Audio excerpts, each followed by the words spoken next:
Avonbrook, a city shrouded in mist and legend, a place where the veil between realities felt thin. The locals spoke of a haunted relic, the Mirror of Whispering Souls.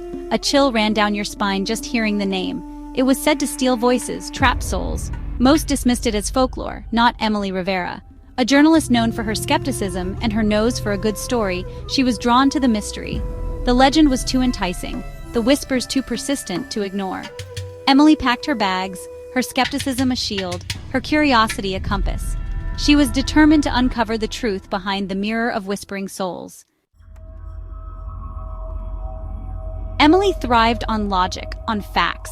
The supernatural held no allure for her, yet there was a flicker of something else beneath her skepticism. A fascination with the unknown, perhaps, or maybe a need to disprove the myth. Whatever it was, it propelled her towards Avonbrook. She dove into her research. Local archives, historical accounts, even dusty old journals. The more she read, the more the legend solidified. The mirror had a history, a presence that sent chills down her spine. The deeper she delved, the more she felt a presence watching her, an unsettling feeling, like eyes peering from the shadows.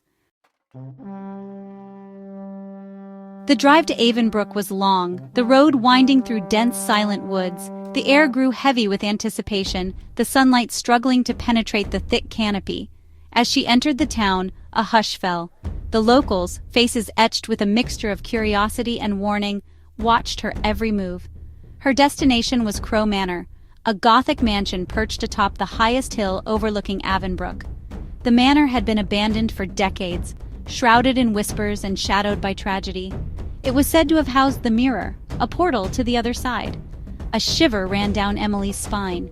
This was it, the heart of the mystery. The air inside the manor was heavy, thick with dust and the weight of forgotten memories. Emily could almost taste the silence. She navigated through cobwebbed hallways, each footstep echoing in the vast emptiness. The rooms were frozen in time, filled with remnants of a life once lived. It was in the attic, amidst piles of forgotten belongings, that she stumbled upon a hidden compartment. Inside lay a collection of leather-bound journals. The journals belonged to Victor Crow, the last known owner of the manor. His words, penned in frantic, elegant script, spoke of the mirror.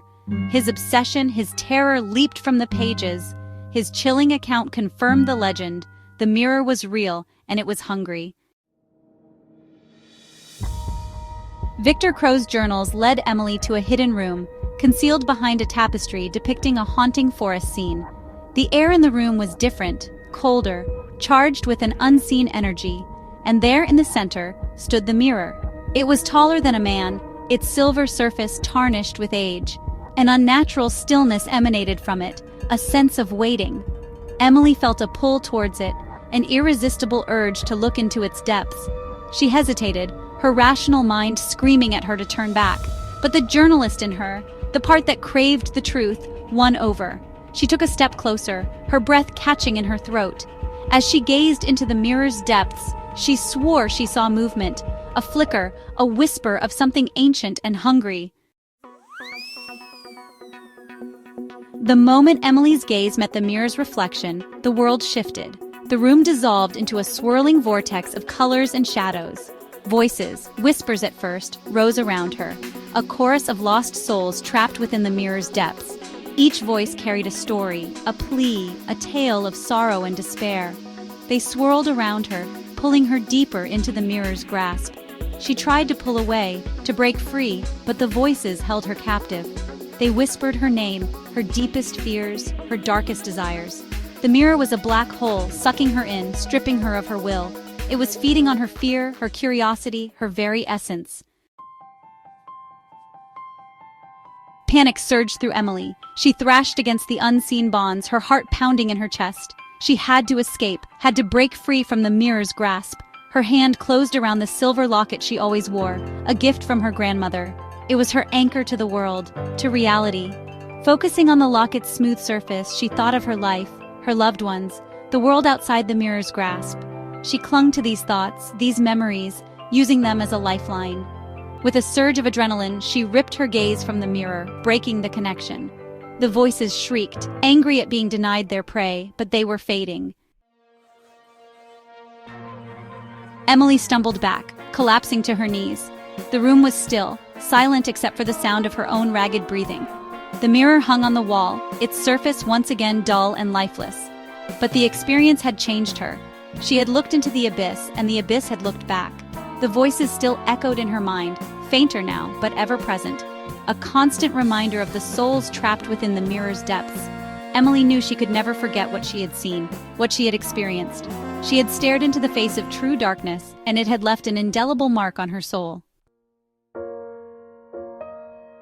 Emily left Crow Manor a changed woman. She carried the weight of the whispering souls with her, their stories etched into her memory.